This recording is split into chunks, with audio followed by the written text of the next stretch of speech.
¿Qué tal? Buenas noches. En este video la intención es hablar un poco sobre los condicionamientos que pueden existir para los distintos procesos de reforma del Estado. En ese sentido vamos a hacer un fuerte foco en el texto de Peter Evans, que se llama El Estado como solución y como problema. Y lo primero que vamos a tratar de intentar pensar son los cambios que se fueron produciendo en la concepción que se tiene sobre el papel del Estado como fuente de modernización, de generación de riqueza, etc.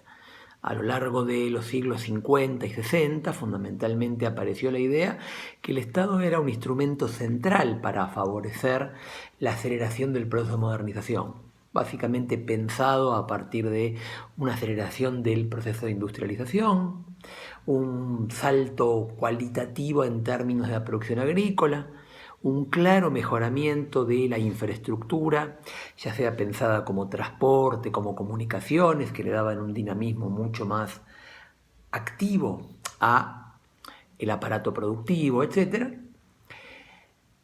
Y esa idea de un Estado como impulsor del desarrollo económico empezó a tener límites muy claros a fines de los 60, principios de los 70, y se fue consolidando durante la década de los 70 y 80 una mirada claramente alternativa.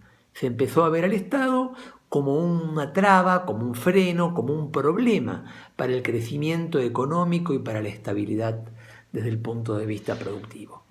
Ahí básicamente se hacía un fuerte hincapié en la hipertrofia del Estado, cómo el Estado empezaba a limitar el funcionamiento del mercado, cómo empezaba a generar problemas fiscales que generaban escasez de capital, mala asignación de recursos, rigidez de ciertos aparatos desde el punto de vista productivo, tecnológico, trabas para la innovación, etc.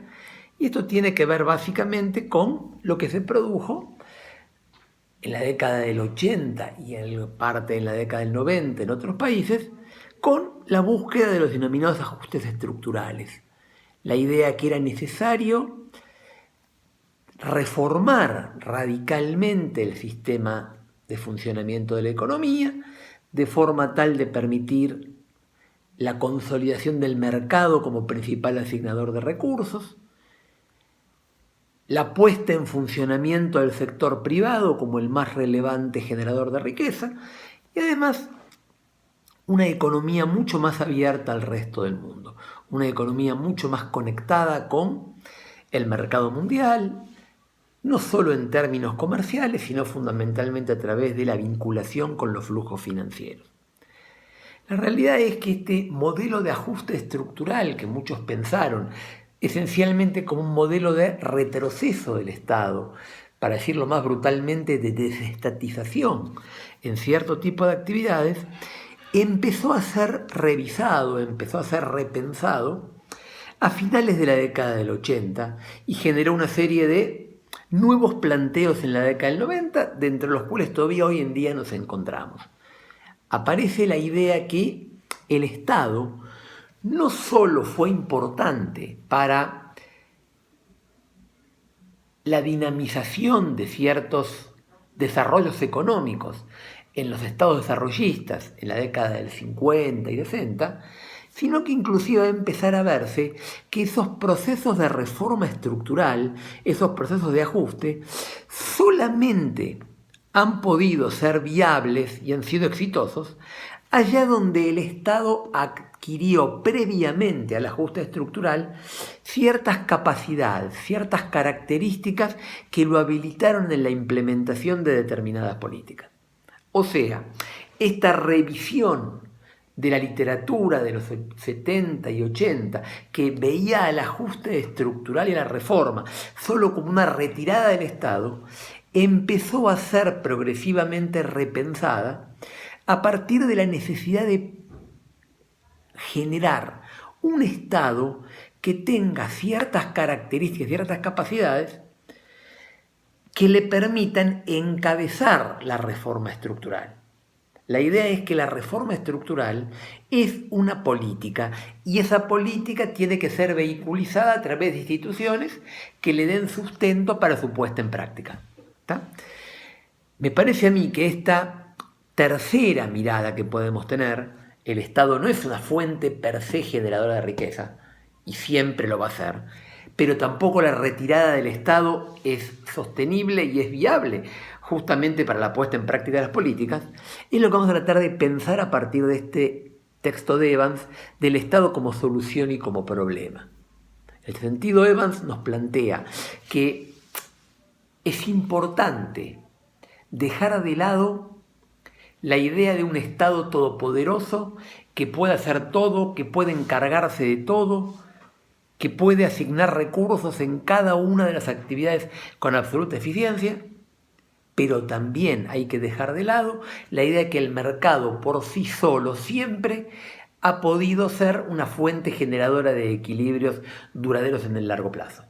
Evans nos plantea que a lo largo de la historia tenemos que ver cómo el mercado y la economía de mercado pudieron ser desarrollados solo en términos de la existencia de estados y sociedades que lo precedieron, ya sea a través de la generación de instituciones que garantizaban el funcionamiento de esa economía de mercado, la generación de determinados valores, el cumplimiento de determinados contratos, la puesta en garantía de una legislación y de una moneda que sean estables y duraderas en el futuro.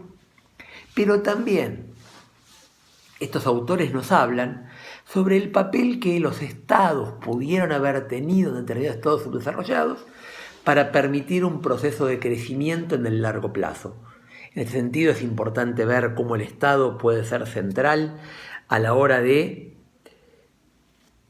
la acumulación de capital en sociedades subdesarrolladas que no tienen una dinámica de desarrollo económico autónomo, propicio, ni siquiera autosostenido, y cómo en algunos momentos el Estado puede cumplir un papel como complemento de la actividad privada en esa acumulación de capital, por lo menos en un primer momento.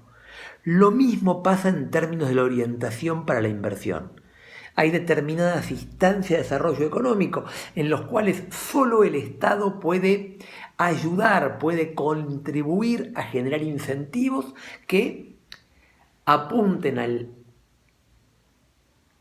desarrollo o al vuelco de las inversiones en determinada dirección en lugar de en otro. Entonces, la creación de instituciones, la garantía de los contratos, la solidez de la moneda, la orientación de las inversiones, la acumulación de capital, son elementos que no siempre se explican solo a partir de un mercado que funcione eficientemente. El mercado puede ser el mejor asignador de recursos.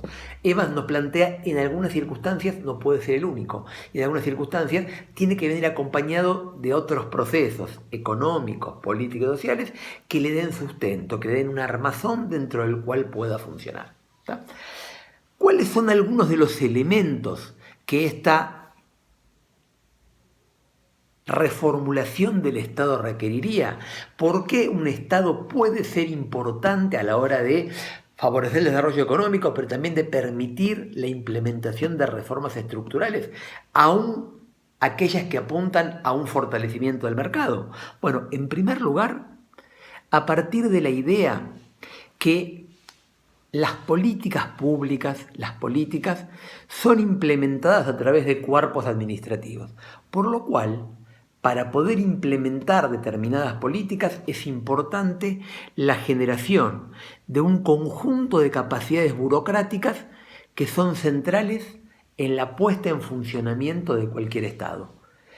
Esas capacidades burocráticas implican, entre otras cosas, por ejemplo, adecuados mecanismos de acceso a los cargos públicos, lo que podríamos denominar concursos eficaces, reglas claras para la promoción al interior del Estado, pero también la existencia de reglas establecidas sobre cómo deben tomarse las diferentes decisiones.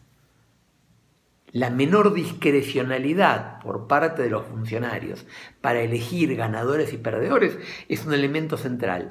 Tiene que haber reglas. La discreción tiene que ser una excepción. Tiene que haber normas muy claras que no solo digan qué lugar voy a ocupar yo en el Estado, sino cuáles son las tareas que tengo que cumplir, cómo se me va a calificar, cuáles son los rangos de promoción, etcétera, etcétera, etcétera. Pero no solo alcanza con que el aparato burocrático sea coherente, sea consistente. No solo importa con que haya mecanismos eficaces para acceder y promover al interior del Estado, con que haya reglas que haya que seguir. También Peter Evans nos habla de la existencia de redes internas y externas que favorecen el funcionamiento del aparato gubernamental. Redes internas que tienen que ver con lazos de solidaridad que se establecen entre los distintos miembros de los cuerpos burocráticos, de acuerdo a el lugar de proveniencia que ellos tienen.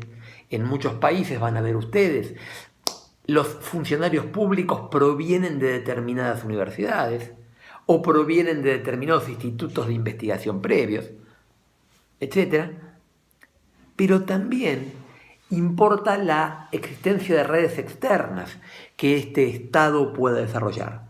La capacidad que ese funcionario, que ese burócrata tenga para vincularse con distintos actores sociales, para vincularse, por ejemplo, con grupos o con acciones empresariales de las cuales pueda obtener, por una parte, información sobre las demandas que los sectores empresariales tienen y también información sobre el impacto que estas políticas que él encara pueden tener. En este sentido vamos a hablar de un concepto que es el de autonomía enraizada. El burócrata tiene que ser técnicamente un hombre muy formado, pero es importante que no quede aislado, es importante que pueda vincularse, que pueda entrar en contacto con otros actores, que pueda tener información de otros sectores y además que pueda ver claramente el impacto que sus decisiones tienen sobre los diferentes grupos. Ahí hablamos de cámaras empresarias, grupos de trabajadores y otros actores sociales que puedan aparecer como muy relevantes. Pero junto con esa coherencia burocrática, junto con esa existencia de redes internas y externas, Evans nos habla de un tercer elemento importante que tenemos que pensar, que es la existencia de organizaciones u organismos que tengan capacidad para implementar selectivamente las políticas que ellos deciden. Es claro que el Estado no puede encargarse de todo. Es claro que el Estado, cuanto más amplía su red de objetivos, más dificultades tiene para ser eficiente en la mayoría de ellos. Por consiguiente, Evans nos habla de la necesidad de tener organismos que tengan capacidad para intervenir selectivamente en determinadas actividades económicas, sociales, laborales, etc. El Estado no puede estar en todos lados, pero tiene que ser muy eficiente en aquellas intervenciones que efectivamente realiza. Para concluir, yo les diría que es importante repensar esta idea que yo les mencionaba recién de autonomía enraizada. El Estado va a tener un papel central como inductor y como generador de determinadas políticas. Para poder hacerlo eficientemente, tiene que poder vincularse con el sector privado, imponerle reglas, pero al mismo tiempo obtener de ese sector privado información, incentivos, conocimiento perfecto sobre cómo funcionan, etc. El Estado tiene que ser lo suficientemente coherente, lo suficientemente sólido, lo suficientemente capacitado para poder implementar las políticas, pero al mismo tiempo tiene que ser lo suficientemente flexible para poder estar atento a los cambios que se están produciendo en el contexto y poder acomodar, poder adecuar las políticas a las demandas que los diferentes grupos están planteando en ese sentido. Bueno, espero que les sea útil y lo vamos a discutir más adelante.